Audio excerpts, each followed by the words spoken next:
오늘의 사연 시작합니다. 누구나 결혼할 때 가장 중요하게 보는 기준들이 있잖아요.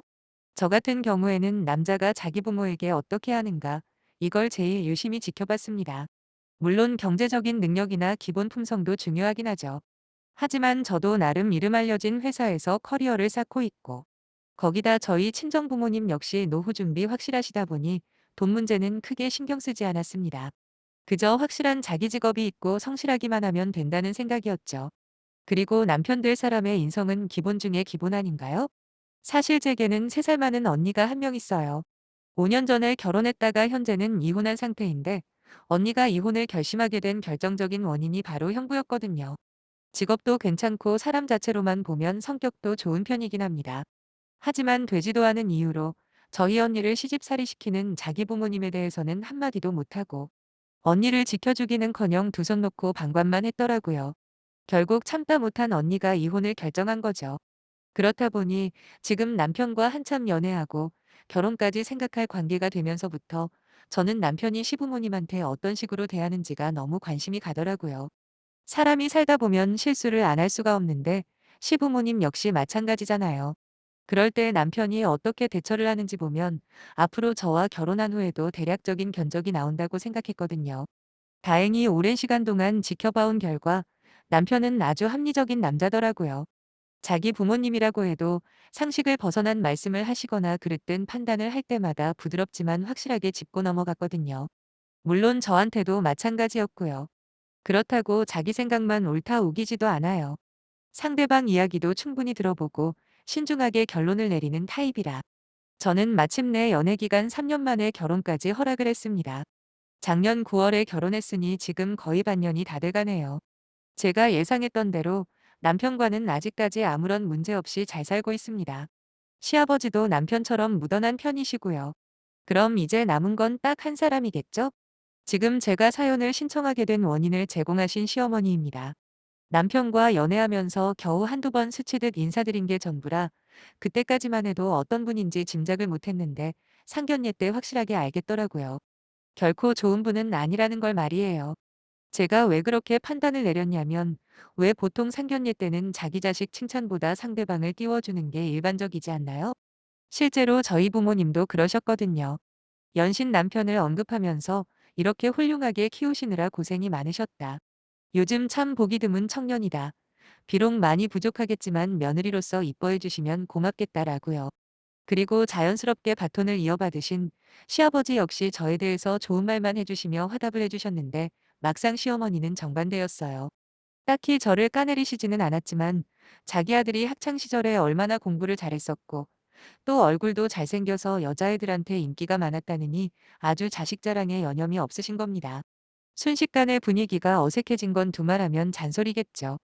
다행히 시아버지와 남편이 중간에서 적당히 화제를 돌려서 그냥 넘어가긴 했는데 저는 그때 이미 알아챘습니다. 전형적인 아들밖에 모르는 시어머니 스타일이구나 하고요. 그래도 크게 걱정하지 않은 건 남편과 시아버지를 믿었기 때문이에요. 실제로도 지금까지 시아버지가 하신 말씀 중에 억지를 쓰거나 틀린 말씀은 하나도 없고 남편 역시 맞벌이를 하는데 집안일을 독박으로 시킬 수는 없다며 설거지나 청소 같은 기본적인 집안일을 분담해서 하고 있습니다. 물론 저를 아끼고 사랑해주는 건 기본이고요. 그러다 보니 시어머니의 저런 모습 정도는 크게 걱정거리조차 되지도 않았고 이번처럼 대단한 사건으로 번질 거라고는 전혀 예상을 못했습니다. 이번 신정 때부터로 거슬러 올라가야겠네요. 저희 친정이나 시가 모두 제사를 지내지 않다 보니 딱히 음식을 준비할 필요가 없거든요. 그래서 신정 때는 친정에 가고 구정 때는 시가에 가기로 미리 스케줄을 잡아놨었습니다. 하지만 신정이 다가오기 며칠 전에 친정엄마가 뒤늦게 심한 독감에 걸렸다며 저희 보고 오지 말라고 하시더군요. 그래서 할 수 없이 시가에 들리기로 계획을 변경을 했는데 회사에서 연말 회식이 잡혀 있었거든요. 집에서 하루 쉬고 다음 날인 새해 첫날 아침 일찍 가려고 남편과 이야기가 끝내고 나니 시어머니한테서 전화가 오는 겁니다. 웬만하면 저녁 늦게라도 하루 일찍 와서 자고 아침도 같이 먹자고 하시더라고요. 옆에서 남편이 그러면 저 피곤하다고 그냥 새해 첫날 가겠다고 말하라고 조용히 소근거리는 찰나 어머님이 그 소리를 들으신 거예요. 갑자기 싸늘한 목소리로 "니들 알아서 하라며 전화를 확 끊으시는데 뭐 어쩌겠습니까? 저희가 잘한 것도 없고 해서 그냥 남편은 먼저 시가로 출발하고 저는 회식 끝나고 시가로 바로 가기로 했죠. 마침 회식도 사실 참석하기 싫었는데다 시가에 가야 한다는 이유로 1차에만 얼굴 비추고 빠져나올 수 있으니 저한테도 딱히 나쁠 게 없어 보였어요. 참고로 저희 회사랑 시부모님이 살고 계신 곳은 차로 1시간 정도 걸립니다. 1차 회식이 끝나고 남편을 데리러 왔더라고요. 사실 직행으로 가는 버스도 있어서 괜찮다고는 했는데 막상 남편 얼굴을 보니까 든든하고 좋았습니다. 그렇게 시가에 도착을 했고 환한 얼굴로 반겨주시는 시아버지와는 달리 시어머니는 뭔가 뾰루퉁한 표정을 짓고 계셨습니다. 알고 보니 그냥 저 혼자 버스 타고 와도 될 걸 굳이 자기 아들 힘들게 운전시켰다면서 못마땅해 하신 거죠. 솔직히 시가에 올 때는 제가 운전했거든요. 그리고 제가 와달라고 한 것도 아니고 남편이 알아서 마중을 나온 걸 왜 제 탓을 하시는 건지 정말 이해가 되지 않았지만 명절이고 하니 크게 내색하지는 않았습니다. 그렇게 인사를 드리고 다음날 새벽이었어요. 시어머니가 저와 남편이 자고 있는 방문을 열고 들어오셔서는 저를 깨우시더라고요. 그때가 아마 새벽 6시도 안 된 이른 시간이었는데 따라 나오라고 하시길래 옆에 있는 남편을 깨우려고 몸을 돌렸죠. 그랬더니 제 팔을 휙 낚아채시면서 어제 일하고 와서 피곤할 텐데 그냥 자게 놔두랍니다. 남편은 오전 근무였고 저는 하루 풀근무에 회식까지 하고 왔다고 말씀드리려다 그냥 따라 나갔습니다. 꼭두 새벽부터 뭘 하시려는가 봤는데 갑자기 저보고 떡국을 끓이라고 하시는 거예요. 솔직히 말해서 제가 요리 같은 건 제대로 할 줄 아는 게 없습니다. 자신이 없다고 말하는 제게 당신이 시키는 대로 하라시더군요. 그때부터 저는 시어머니의 지시대로 떡국을 끓이기 시작했고 달걀지단부터 김가루 준비까지 알려주는 대로 그대로 하니까 어느 정도 모양새를 갖추긴 했습니다. 물론 계란지단을 만들 때 제가 뭣도 모르고 계란을 풀어서 휘휘 적고 있는 걸 보시고는 갑자기 제 손등을 탁 내려치시는 겁니다. 그러면서 지단을 노른자랑 흰자를 따로 만들어야지 섞어버리면 어떻게 하냐고 야단을 치시긴 했어요. 그냥 좋게 말씀하셔도 될 텐데 꼭 그렇게까지 무안을 주셔야 했을까 서운했습니다. 아무튼 여차저차 떡국 준비를 끝내고 상을 차리려는데 시어머니가 시아버지와 남편을 깨우라고 나머지는 당신이 하신다고 하더라고요. 어차피 저도 제대로 씻고 옷도 입어야 해서 알겠다고 했습니다. 얼마가 흘렀을까? 시어머니가 아침상 준비 다 됐다고 부르셔서 나갔어요.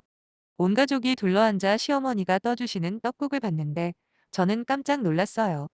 일전에 신혼여행 다녀오면서 제가 직접 골라드린 그릇 세트를 일부러 꺼내 놓으셨더라고요. 그런데 제 떡국이 담긴 그릇만 이빨이 조금 나가 있는 낡은 그릇인 거예요. 하다못해 반찬 담은 그릇들도 전부 제가 선물해드린 거였는데 어떻게 딱 제 것만 다른 건지 누가 봐도 일부러 그러셨다는 게 확실했습니다. 당장이라도 한마디 하고 따지고 싶었지만 어차피 심증뿐이잖아요. 그냥 몰랐다고 발뺌하면 오히려 저만 우스운 꼴이 될까봐 또 한 번 꾹꾹 눌러 참았습니다. 그렇게 식사를 시작했는데 제 떡국 안에는 떡밖에 없고 고기 한 점 보이지 않더라고요. 그래서 슬쩍 남편과 시아버지가 먹고 있는 걸 보니 아주 떡반 고기 반이었고 이제는 더 이상 못 참겠더군요. 들고 있던 숟가락을 내려놓고 가만히 있었습니다. 제가 숟가락을 안 뜨고 있으니 시어머니가 한마디 하셨어요. 네가 거의 다 끓인 건데 입에 안 맞냐고요. 저는 시어머니에게 제 떡국에는 떡만 있고 건더기가 하나도 없다고 냉동만두라도 있으면 넣고 끓일 걸. 혹시 냉장고에 만두 같은 거 있냐라며 빈정대듯이 여쭤봤습니다. 그러자 남편이 제 떡국을 보더니 이게 뭐냐고 설마 먹는 걸로 며느리 기강 잡는 거 뭐 그런 거 하시냐며 농담 반 진담 반 물어보더라고요. 그러면서 동시에 자기 떡국에서 고기를 건져 저한테 주는데 그런 상황 자체가 너무 짜증이 났습니다. 제가 뭘 그렇게 미운 짓을 했길래 별거 아닌 걸로 마음 상하게 하시는지 다들 기분 좋게 보내야 할 명절에 이게 무슨 꼴인가 싶었거든요. 시아버지도 남편한테 설마 니네 엄마가 그렇게 쪼잔한 사람인 줄 아냐? 원래 니네 엄마 고기 안 좋아해서 일부러 당신이 먹으려고 푼 건데. 그게 하필 며느리한테 갔나 보다 하시면서 제 떡국과 시어머니 떡국을 바꿔주시기까지 했네요. 시어머니는 약간 당황하셨는지 얼떨결에 제 떡국을 받으셨고 뭐 묘하게 어색한 분위기에서 식사는 끝났습니다. 집에 돌아오는 길 내내 남편은 자기 엄마가 설마 일부러 그런 건 아닐 거라고 저를 달려주려 애쓰더라고요. 화는 많이 났지만 그래도 남편이랑 시아버지가 제때 제 편을 들어준 덕에 그냥 넘기기로 했습니다. 어쩔 수 없잖아요. 이거보다 더한 시집살이 시키는 시어머니도 얼마나 많을 텐데. 이 정도는 애교로 넘기자 한 거죠. 하지만 구정이 지나고 며칠 뒤에 시어머니가 또 전화를 하신 겁니다. 저번에 제가 만두를 찾던 게 생각나셨다며 냉동만두는 영양가도 없고 조미료 투성이라고 직접 만두를 빚어 먹자고 제안을 하시더라고요. 느낌이 쎄하긴 했지만 그래도 아직 결혼 초기라 딱히 거절하기도 애매하고 해서 토요일 아침에 시가에 갔습니다. 도착하고 보니 이미 만두 빚을 준비를 다 해놓으셨더군요. 업소에서나 쓸 법한 초대형 양은다라이에 만두소를 한가득 준비해 놓으셨길래 뭘 이렇게 많이 준비하셨냐 했더니 맛있는 건 나눠 먹어야 하지 않겠냐며 이웃들한테도 나눠줄 거라고 하셨어요. 이걸 언제 다 빚나 앞이 캄캄했지만 뭐 어쩌겠어요. 그렇다고 이제 와서 만두 빚기 싫다고 도망갈 수도 없잖아요. 거기다 만두소 준비부터 같이 할 줄 알았는데 이미 밑준비를 다 해놓으신 시어머니의 수고도 있고 해서 저희는 본격적으로 만두를 빚기 시작했습니다.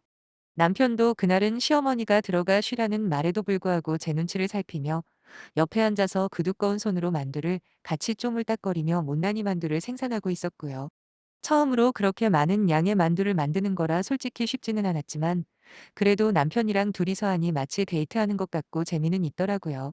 결국 그만 턴 만두소도 바닥이 보이기 시작했고 아마 그날 저 혼자 만든 것만 한 200개는 될 겁니다.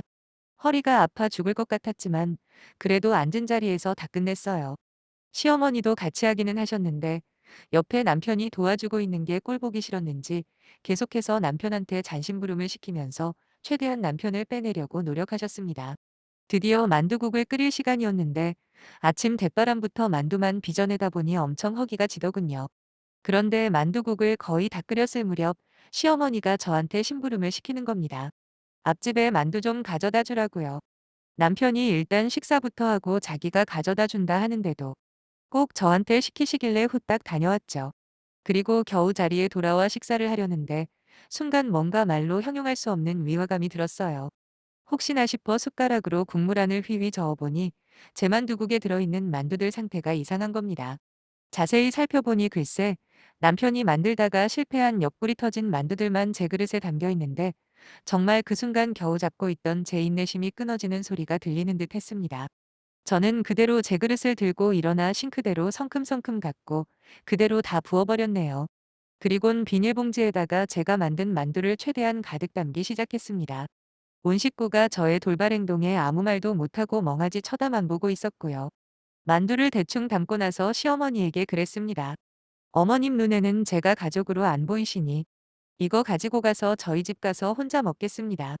만두 재료값은 제가 아침부터 일한 걸로 퉁치시고 그래도 모자르다고 생각되시면 아드님한테 받으세요. 라고 말씀드리고 그 길로 나와버렸어요. 남편이 제 팔을 잡으며 붙잡길래 당장 싱크대에 가서 당신 어머님이 나한테 어떤 만두를 주셨는지 확인이나 해보라고 말하며 뿌리쳐버렸죠. 그 길로 남편도 두고 저 혼자서 차 끌고 저희 집으로 돌아왔네요.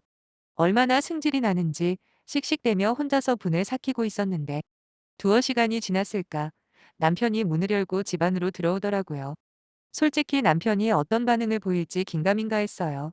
하지만 남편은 저를 탓하기는커녕 덕분에 진짜 오랜만에 대중교통 타고 집에 왔다며 오랜만에 옛날 생각도 나고 좋았다고 씩 웃으며 말을 하는 겁니다.